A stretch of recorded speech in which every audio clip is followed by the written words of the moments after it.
another episode of Outcasts to Icons, and as always, if you are enjoying the series, please do leave a like on the video. Now, in the last episode, we wrapped up the league. I say wrapped up, we won the league on the last day, and it was amazing. I mean, to be fair, we had led the league since like match day 4, but at one point we were 8 points clear of them. We needed just a win, and then we lost 2 in a row, and I was getting really antsy, but then eventually we managed to do it with that wonderful 2-0 win on the last day. Now, a lot has happened since then.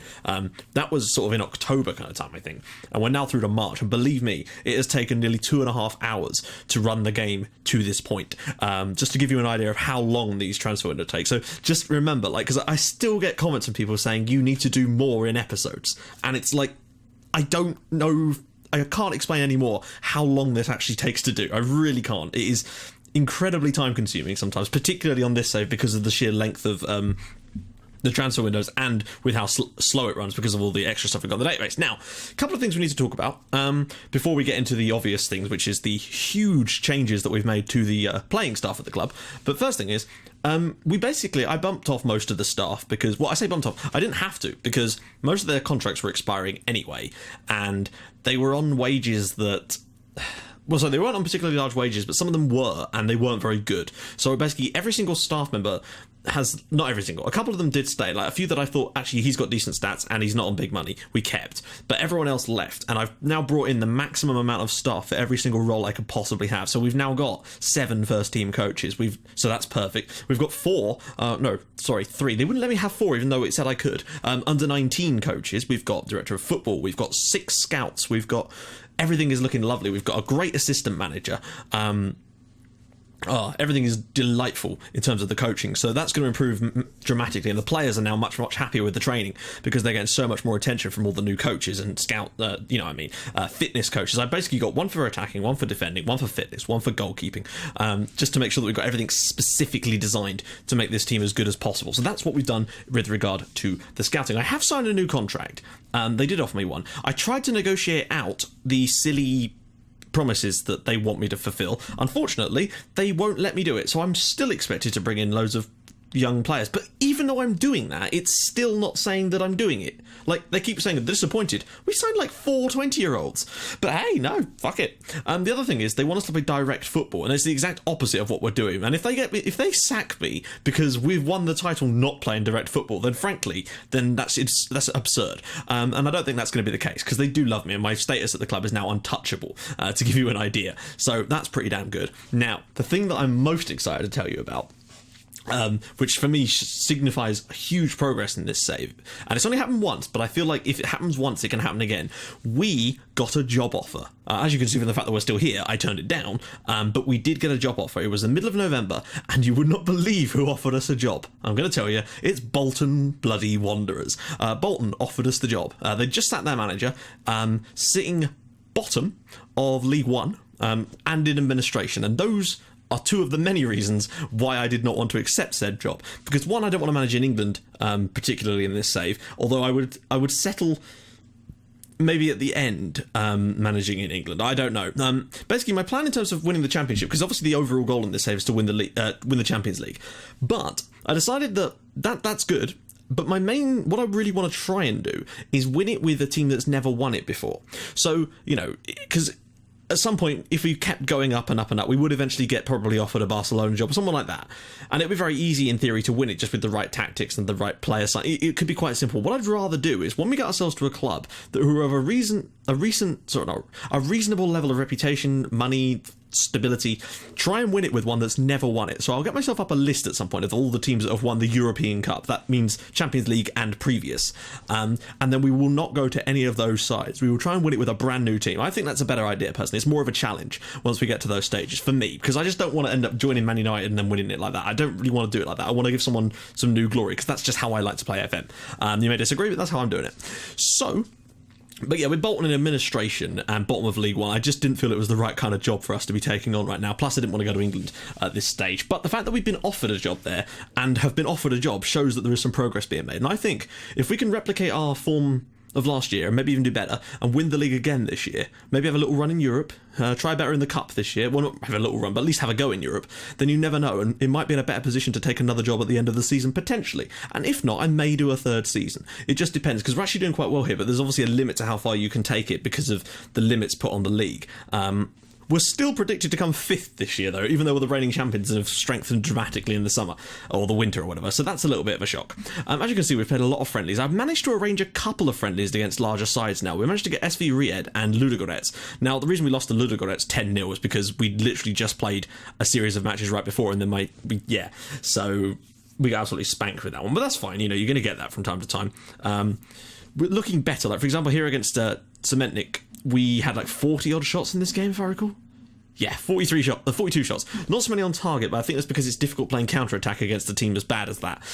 So again, today we're in the Super Cup, and I didn't know there was one in Kazakhstan, but there is. It's us versus Aktobe, who are the reigning champions of the Cup, which I'm going to have a little crack at this year. So let's take a little look at the the transfers. There's been a lot of, well, as you can see there, we've still got 3 million in the bank transfer budget and 14.7 grand a week. And the reason for that is simply because you can't sign people for big money. I had one player that, I said there was a guy I was looking at that was playing for a lower division team. They're now a top division team. He plays for Taraz, and he looks amazing, or it looks like he's going to be. But the problem is he still won't sign for us, even though we're in the Champions League. He's the only player that I'd actually agreed a decent fee with. It was 2.5 million they wanted for him. But the fact is, most of the players that we are able to sign aren't worth anywhere near what our transfer budget has. So as big as the budget is, it's irrelevant.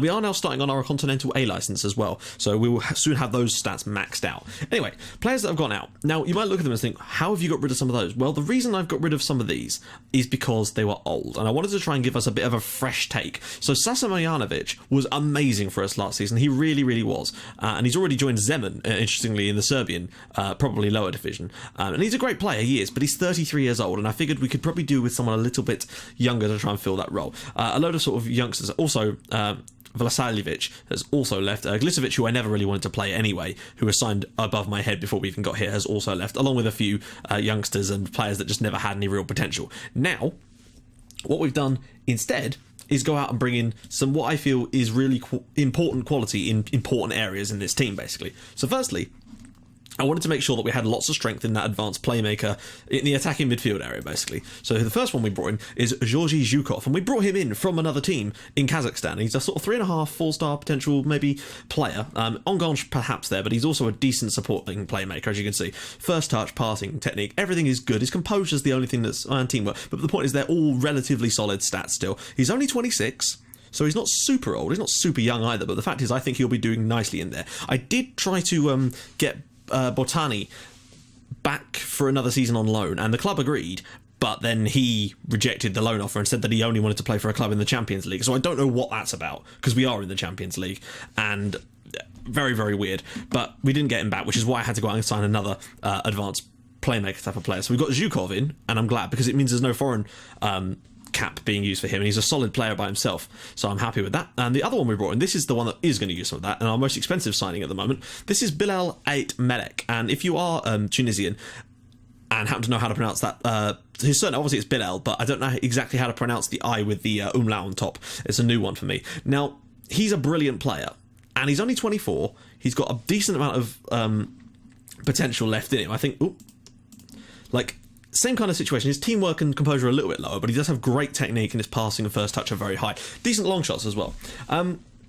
Unfortunately, he dislocated his shoulder in pre-season and was out for 3 months, so he's still not going to be back for another few weeks, and even then it's going to take a little while before he can fully play for us. But the point is, he will be good when we can actually get him playing. This episode might not drag on, but be a little bit longer, just because we've got to go through some of this stuff as well. So yeah, I'm really happy with him. I think he's going to improve us a shitload, frankly.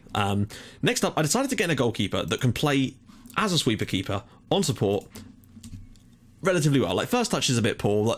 It requires a lot of different stuff, basically. And at this level, it's very difficult to find someone like that. So we managed to find someone that actually was already from Kazakhstan. This is Stanislav Pavlov. And no, if you ring a bell, he does not expect food. Even though that was Pavlov's dogs, and that joke doesn't really work. But you understand what I mean. And if you do understand what I mean, then excellent. So there you go. decent, he's about the same sort of thing as Dweesen, but the point is it's good to have two at least solid goalkeepers, just in case things do go a little bit wrong for us. I'm just going to... Andre, this guy was just one of those ones from the trial days that we brought in, and, look at that, torn calf muscle, immediately came in and got injured. He's not registered. I just brought him in because... Again, we needed to try and satisfy the board. They still don't care, though. Right, the other two. This is Robert Zherzi. He's a Romanian guy. We brought him from Tom, who I believe is Tom Tomsk in Russia, I think. He's one for the future. He's still 24, but look at that potential. He's only 24, and I really hope that we can try to get him to realise some of that potential. Now, for that, I think he's a decent player. For me, he's got some really solid stats. In all the areas we need him to have, and I think he'll do quite good for us this year. I've also changed some of the squad statuses and some players to make sure that we don't get any silliness during the season. Obviously, you're still going to get backup players complaining about no football, but if their squad status is what it is, then hopefully we can minimise that. Now, you might notice I've skipped over one, and that's because I wanted to show him last. This is Milos Djordjevic. He's a Serbian we've brought in, and I wanted to basically go out and find someone who could play that advanced forward role as best possible. So you'll notice here, he's got 13 dribbling, 12 finishing, 12 first touch, but he also has 12 heading and decent jumping reach as well. His passing is solid. Everything about him is solid as a rock, and that's why I think he's going to be able to maybe get a few more goals from that the advanced forward position this year, more than Tungush Bayev did, because I think some of our crosses might be able to get a bit higher level of completion with someone like Djordjevic in the box. I just wonder if that's going to work. If not, we've still got a fantastic player, and he came in on a free transfer. He's not exactly old either. I think he's only 28. 28 years old. He's on a he's on a 2-year deal, so that's all good. And that's basically what we've done in terms of that, basically. So we may as well get into today's fixture, frankly, because I want to try some of these guys out. We're going to tinker around with the team a little bit, obviously. Let's see, they're playing a 4-3-3. We love a good 4-3-3. Right, okay, so we've got some issues to sort out firstly. No, Tungush Bayev is definitely not starting up top. Obviously, there's a few players that still not got their match fitness quite back yet because there have been some injuries. So, players I want to try out. I want to try out Pavlov. I want to try out Djordjevic. I want to try out Mazriku's there. I want to... have we even got enough players to play in that?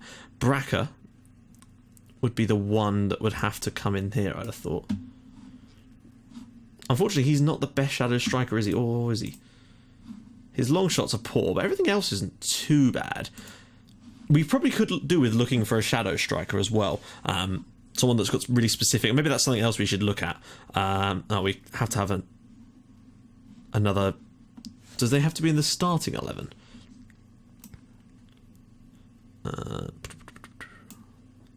Yeah, they do. Brilliant.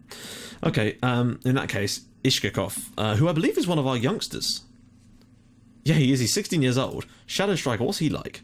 I tell you what, folks, if he could improve his composure, he could actually sort of morph this season into a wonderful Shadow Striker for us. Maybe we should give him a tryout today. Give him in there with Zhukov in behind, Mazriku, Zhuzharov, Kukarchuk. There we go. Oh, bloody hell, I've just removed him again, haven't I? Sorry about this, guys. We'll put him back in. Right. That's a bit better. Kukarchuk can play up there too, but I wanted him out on this right. He's been so effective there. I personally think that Djordjevic up front could be the difference for us this year. And also, I don't want Dweesen. I want to try out Pavlov in goal today. So that's not too bad. Kapazov, Kotov, Dimitrenko, Kozbayev. We've also got Glukov back on loan, back from his loan spell. And he's... If I can actually click on him. He's actually looking a lot better now. He's more of a big man, though, up top, so he's probably not going to fit in quite so well. But I think that's a reasonable idea. I did look at little changes to the tactic, but then I figured if it ain't broke, don't fix it. What's the point in messing around with the tactic if... That's where I just put you in. If we're already playing well with it. So we may have to tweak a few things, maybe, but for now, I'm pretty damn happy with it. Ishkakov... Yeah, I'm really looking forward to see what he could do. Maybe a run in the team wouldn't be such a bad thing. Anyway, enough jabber from me. Let's go and get into this fixture. Now it's going to take ages to process. They're apparently the favourites, which I find a little bit weird. We've got everything set up here. We're good. I do find that weird. That is a little bit strange. But hey, hopefully... it's so nice having a few of the... Look, we've actually got some more people available to actually give us some tips now. It's brilliant. It's a joy to behold. It really is. And... Artem Voronkin is our new assistant manager. He's on quite a bit of money, but we've sort of had to structure it. Right, here we go. Let's do this. I'd like to win the Super Cup, and I just want to see whether some of these new guys have got a bit about them. I'm kind of particularly curious to see what our new striker, Djordjevic, is going to be like for us today. I really want to see him score a header or something. Salah Goma, ball in, go on, win that header. Oh, well cleared off the line. We've started well possession-wise, but it is going to matter more like what we do for the rest of the match. Possession isn't the be-all and end-all of this tactic. In fact, it's not really the key. Possession is just a sort of happy like a byproduct of the tactic more than anything. Although what I would say is so far our pass completion has been utterly awful, and I don't quite know why. Unless they're playing a really kind of ball-keeping tactic, we're still looking all right, but I'm worried about the lower levels of pass completion. I'm wondering if that might be because of someone like Ishkakov. Oh, bloody hell. But then who do you bring in, you know? Well, we can't, can we, because of those rules. You actually have to have them in the lineup, which is a bit annoying. Let's do a little quick pick. That was a really dull first half with no highlights at all, really, apart from that one little one. But we've had a couple of half chances. We're probably still just shading it, but not by much. Hopefully Kuznichenko... oh, no. Come on. No, not you. Oh, fucking hell. You spend that's the thing. You spend the whole of pre-season getting a system sorted out, and then the moment you start playing, it's just like, breath. I don't even know. We're going to have to go to tactics and do it from here, because we don't have an obvious replacement for him on the bench either. That's the other problem.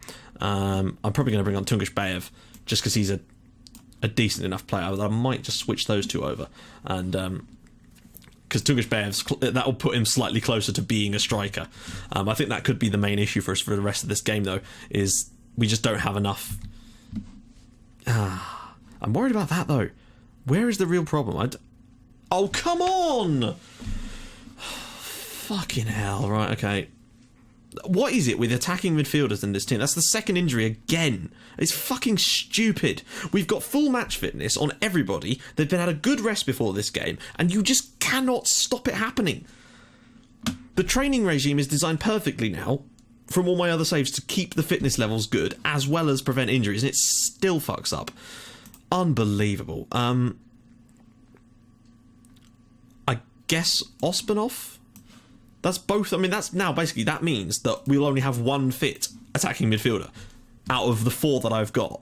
And we're going to lose in this game now, because we're never going to be able to keep hold of the ball up the higher end of the pitch, because we've got makeshift players in those positions, basically. I wouldn't be surprised if we get a third injury now, because that's generally the way these games go, isn't it? Just like it was when we did our first game of last season as well, with those horrific injuries to... There we go! Fucking ridiculous. There's your third. I mean, he was out for 7 to 8 months last season, comes straight back, and he's injured immediately. This is taking the piss a little bit now. Why bother? Why bother? Why bother with an entire pre-season of all this preparation when you're just going to get shit like that? It's going to go to extra time. We are going to lose this. I wouldn't be very surprised at all if that happened, because, you know, let's face it, we've got nobody out there now that's in their correct position half the time, and they're all knackered because we've not been able to make a single substitution just to save legs. I wouldn't be surprised if we get another injury in the next half an hour, at least one. What's the record? I wonder what the record is. What's the most injuries you've received in one match? And I mean, like, serious have-to-come-off injuries, not just, like, knocks. Because the most I've ever had is 3, I think, and that was in, you know, last season's first game as well as today. That's half-time. I mean, we're going to end up going to penalties, and the annoying thing about going to penalties is it means that it's going to add another fucking 20 minutes onto this episode. I might just go get a coffee, because you know how long penalty shootouts take on FL. I thought that was going to be one of our players that I really did. That would have been the worst thing ever.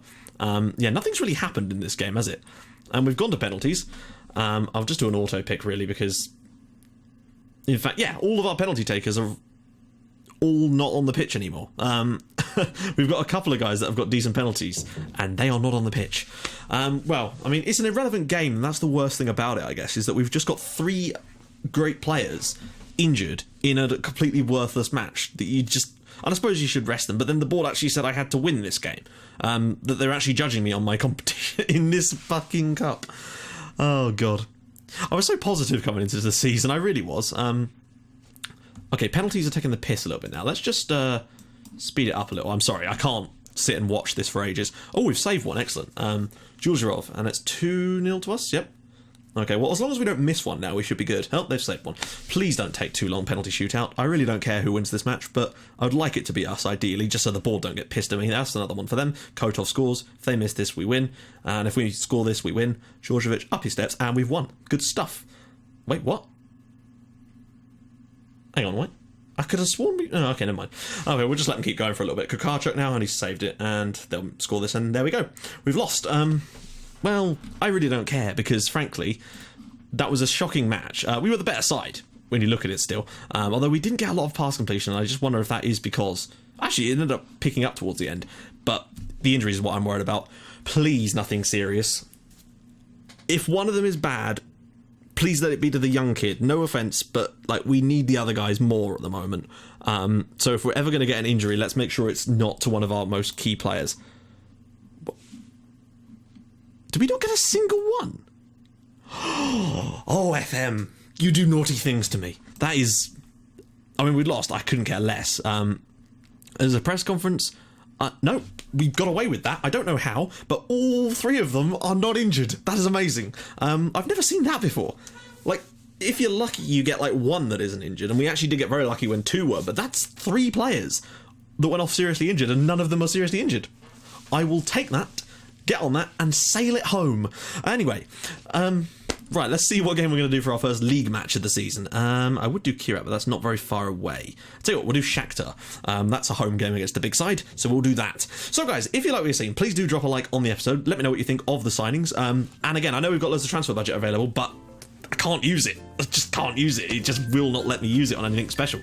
We are going to have to go out though, probably just look at maybe some even more reinforcements, I don't know. But yeah, if you like what you're seeing, please do drop a like on the video, and if you'd like to even more than that, subscribe to my channel for more Outcaster icons in your inbox every single day at 5:30 and 8 o'clock, and I will see you guys in the next episode for the home match against Shakhtar. Hopefully we can get off to a solid start in the league and start to build something awesome this year. So I'll see you guys soon. Bye bye.